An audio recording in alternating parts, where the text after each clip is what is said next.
Il faut conserver l'histoire pour justement expliquer les faits tels qu'ils se sont passés et qu'ils ne puissent plus se reproduire.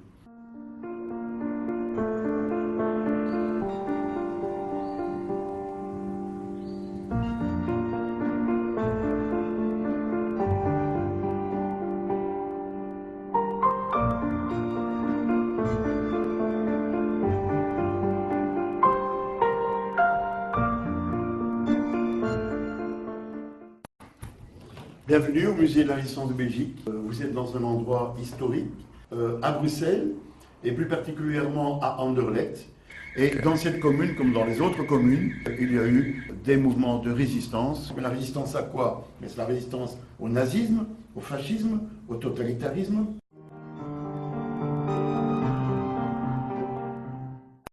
Les 15 blasons de la résistance armée, officiellement reconnus par le gouvernement belge.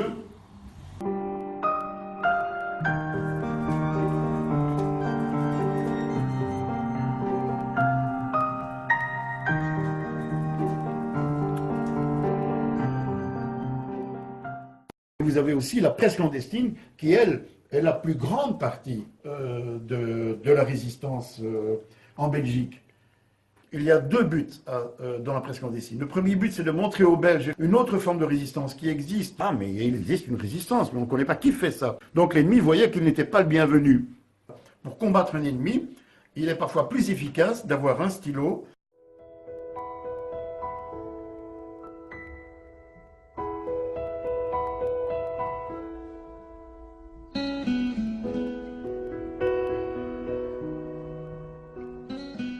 Le contexte du musée. Le musée se trouve tout près, enfin pas loin, à 5 minutes de marche de la gare du Midi. C'est une gare qui a joué un rôle important dans les différentes immigrations qui ont eu lieu ici en Belgique. De cultures différentes et qui ont toujours coexisté ensemble.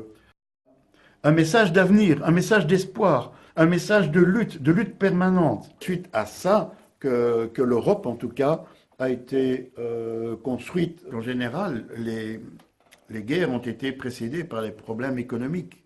Faites attention au système totalitaire, faites attention aux pensées uniques, car lorsqu'on aura tout robotisé, perfectionné dans les usines, on n'aura plus besoin d'hommes pour travailler. Alors qu'est-ce qu'on va faire de ces milliards d'hommes?